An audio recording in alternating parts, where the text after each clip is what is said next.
L'invité de Paris Direct aujourd'hui, c'est vous, Paz Levinson, bonjour. Bonjour. Merci d'être là, vous êtes argentine, sommelière, chef sommelière pour les restaurants d'Anne-Sophie Pic, seule femme chef triplement étoilée ici en France, et vous avez été élue meilleure sommelière d'Amérique latine. Un mot avant de parler de vin, un mot de musique. Charles Aznavour, qui est décédé dimanche, on l'a dit, était un artiste extrêmement connu en Argentine aussi. Oui, en Argentine aussi. En Argentine et France sont très proches par rapport à la culture, et tous les Argentins qui sont venus à Paris. Mais oui, c'est un chanteur mondial, donc on connaît, oui. D'ailleurs, je crois que votre chanson préférée, c'est « Il faut savoir quitter la table lorsque l'amour est desservi », ce qui n'est pas loin de notre sujet. Vous êtes donc, Paz Levinson, né en Patagonie, ce qui n'est pas une région de vin. Votre passion première, c'est la poésie. Comment est-on passé de la Patagonie à Paris, de la poésie au vin? Oui, la Patagonie, c'est très loin de Mendoza, mais on a une région... Mendoza qui est la grande région de vin exactement, argentine. Qui est la grande région. Et il y a une région aussi en Patagonie des vins, mais mon histoire, c'est différente. Je suis partie à Buenos Aires pour étudier littérature. Et oui, pendant mes études, j'ai travaillé aussi dans les restaurants. Et j'ai travaillé dans un super restaurant. J'ai commencé juste des commis, laver les verres et tout. Et après, j'ai fini comme chef sommelier de restaurant. Donc, c'était 5 ans d'apprentissage et avec une femme. Aussi, j'ai commencé avec un chef femme. Il y a beaucoup de femmes, effectivement, dans votre histoire. Vous dites que ça vous a permis de surmonter votre timidité de devenir sommelière. Oui, exactement. C'est une femme qui m'a encouragée d'étudier, de dire « Ok, on goûte les vins, on apprend ». Elle m'a dit « Si tu voudrais faire ça pendant quelques années, tu le fais, après tu peux changer ». Mais vraiment, l'éducation, c'était par rapport à Maria, que c'était la première femme qui m'a enseigné des vins et des cuisines aussi. Il y a une fascination autour de la capacité des sommeliers, des sommelières comme vous, à reconnaître des vins, notamment à l'aveugle. C'est comme un nez dans le monde de la parfumerie. Ça se travaille, cette capacité? Oui, ça se travaille beaucoup, beaucoup, parce que dans le monde des vins, il y a tellement de quantité. Mais après, les styles, les cépages, et ça se travaille beaucoup. Mais toujours, il ne faut pas faire peur de faire dégustation à l'aveugle. Sinon, de découvrir les vins, de communiquer les sensations qu'on sent avec les vins, et après, penser ou faire en conclusion, OK, cette vin, c'est de Nouveau Monde, cette vin, c'est des Vieux Monde, c'est de l'Amérique ou c'est des... C'est quoi le Nouveau Monde et le Vieux Monde? Normalement, on dit Europe, c'est plutôt Vieux Monde. D'accord. Donc, c'est plus les classiques, Italie, France, Espagne. Et après, Nouveau Monde, tous les pays américains, aussi Australie, Nouvelle-Zélande. Donc, on divise le monde dans deux catégories. Et après, on cherche plus loin quel cépage, quel niveau d'alcool, quel niveau d'acidité. Et tout ces petits détails, ça nous ramène à la conclusion du vin. Alors justement, je crois que si Anne-Sophie Pic vous a choisi comme chef sommelière de ces 4 restaurants, dont celui de Valence, qui est 3 étoiles au guide Michelin, c'est pour votre patte, votre connaissance des vins du monde en général. D'ailleurs, pas que du vin, je crois, de toutes les boissons, du maté au saké. On va défaire quelques idées reçues avec vous ce matin. La France n'est pas la plus grande patrie du vin au monde ? Oui.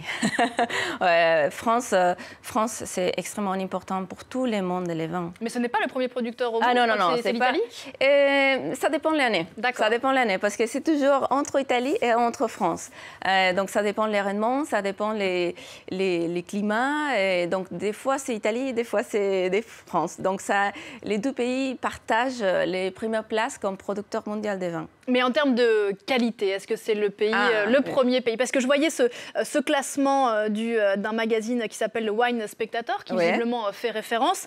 En 2017, sur les 10 meilleurs vins du monde, il y avait 5 vins américains, dont le premier, 4 français et 1 italien. Les vins américains ont supplanté les vins français?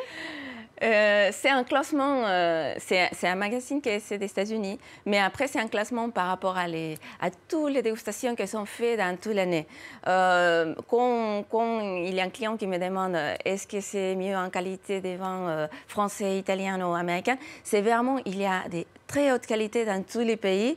Et après, ça dépend les vins, ça dépend de tout. Mais les qualités, c'est assez haut dans tout le monde aujourd'hui, vraiment.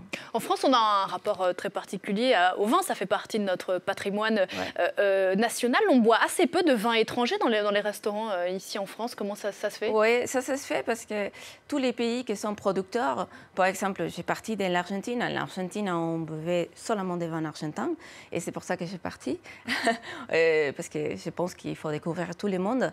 Mais j'ai venu en France, on boit presque seulement des vins français.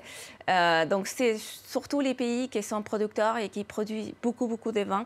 Et donc, on boit aussi les vins des pays dans les mêmes pays. Mais je pense qu'aujourd'hui, on est sur une ouverture d'esprit. Et France, c'est à côté d'Italie, à côté d'Espagne, à côté des Suisses, d'Allemagne. Donc, c'est pas très loin. Donc, je pense qu'ici, c'est un lieu super pour avoir un petit peu, ouais, exactement, un petit peu des vins de tous les pays et aussi d'Amérique, bien sûr. Est-ce qu'il y a des régions viticoles dans le monde qu'on ne connaît pas encore, qui vont se développer? On connaît le vin américain, le vin asiatique, peut-être moins, le vin européen, bien sûr. Peut-être que demain, il y aura des vignes en Afrique, ailleurs en Amérique, en Argentine, c'est possible ça? Oui, bien sûr. Et on est tout le temps en expansion. On va dire, aujourd'hui, il y a des vins au Japon qui sont de très haute qualité. Et je suis allée en goûter des choses extrêmement bien faites. Ça ressemble à quoi, un vin japonais? Un vin japonais, c'est des vins aussi, mais aussi il y a des cépages locaux qui s'appellent Koju, qui c'est un cépage blanc aromatique. Et donc, il y a des goûts particuliers, mais très bien fait dans la manière qu'on peut faire une dégustation à l'aveugle. Et peut-être pas tout le monde y pense que le Japon il fait des vins comme ça. Mais après, ça se développe très vite. Il y a un petit peu de vignes en Écosse, il y a un petit peu de vignes en Norvège. Aussi, les climats, les changements climatiques, ça fait qu'il y a des régions qui avant, c'était très froid. Aujourd'hui, ils peuvent faire des vins. Mais c'est totalement en expansion. On est en plein débat ici en France sur l'utilisation des pesticides. On a beaucoup parlé du glyphosate ces dernières semaines. Le vin n'est pas épargné. Il y a des quantités colossales de produits phytosanitaires qui sont déversés sur les vignes.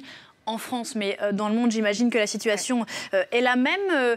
Est-ce qu'on est sûr aujourd'hui que boire du vin, ça n'est pas dangereux pour la santé? C'est pas dangereux dans la santé, mais c'est vrai que moi, comme acheteur de vins, j'achète des vins plutôt organiques, plutôt qui fait des vins bio? Des vins bio, mais des vins qui respectent qu'il y a une viticulture sustentable. Pourquoi? Raisonnée, on dirait agriculture raisonnée. Exactement, parce que je pense à les personnes qui travaillent dans la vigne, et je pense que c'est à nous aussi de dire ça, c'est le chemin qu'il faut prendre. Et la viticulture sustentable organique avec raisonnée. Surtout ça, c'est extrêmement important. Il y a un vrai mouvement en ce moment, de plus en plus de vignerons, de producteurs passent au bio, au biodynamie. Vous pensez que ça, au bout d'un moment, les grandes maisons, y compris de Bourgogne, de Bordeaux, vont s'y mettre? Oui, absolument. Absolument. Aujourd'hui, on est sur cette démarche, et je pense qu'aujourd'hui, si on parle des qualités, on parle aussi des cultures rationnées. Un mot de la place des femmes dans ce milieu du vin très masculin. Vous aviez confié récemment avoir déjà eu affaire à des clients qui réclamaient un sommelier homme parce qu'ils ne voulaient pas que vous, l'Argentine, vous les conseilliez sur un vin français. Oui, c'est vrai qu'il y a des restaurants qui sont très classiques, et avec des clients qui attendent un homme pour donner la carte des vins. Donc ça m'est arrivé plusieurs fois. Et c'est vrai que c'était la première fois que ça m'est arrivé comme ça, parce qu'en Argentine, on a beaucoup de femmes sommeliers. Donc les clients sont habitués. Mais ici en France, peut-être, oui, qu'il y a un étranger qui est dans un restaurant très, très traditionnel, qui ramène la carte des vins et qui voudrait vendre un vin français, ça fait un petit peu peur. et ça dérange un petit peu, mais on va dire, je pense qu'on est en plein changement.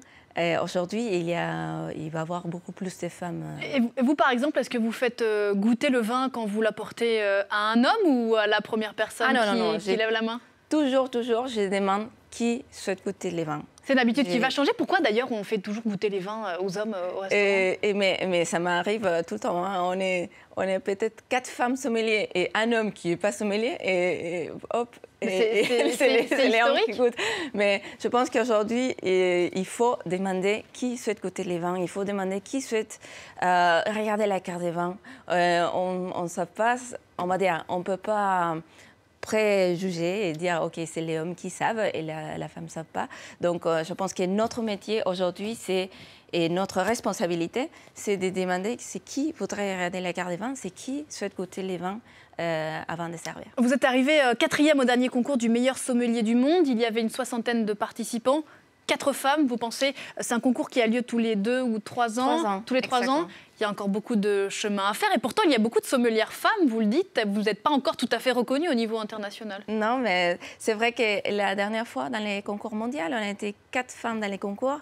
Et les 4, on était dans les 10 premières. Et vous étiez la première de ces 4 femmes? Et moi, j'étais la 2e. Ah, la 2e. Juste un mot pour finir. Qu'est-ce qui vous parle dans la cuisine d'Anne-Sophie Pic? Qu'est-ce qui a fait que vous aviez envie de travailler avec ces plats à elle? Les talents qui est Anne-Sophie, il y a, et aussi la subtilité, et les parfums, qui est les plats, et aussi les combinations. Les combinations, quand je vois les assiettes et les préparations, sont vraiment, c'est comme un cocktail, c'est comme un parfum. C'est tout ce que j'aime, c'est dans l'assiette, et avec extrêmement équilibre, balance, mais aussi des goûts. Et donc je pense que visuellement c'est beau, mais aussi dans les goûts c'est étonnant, c'est subtil.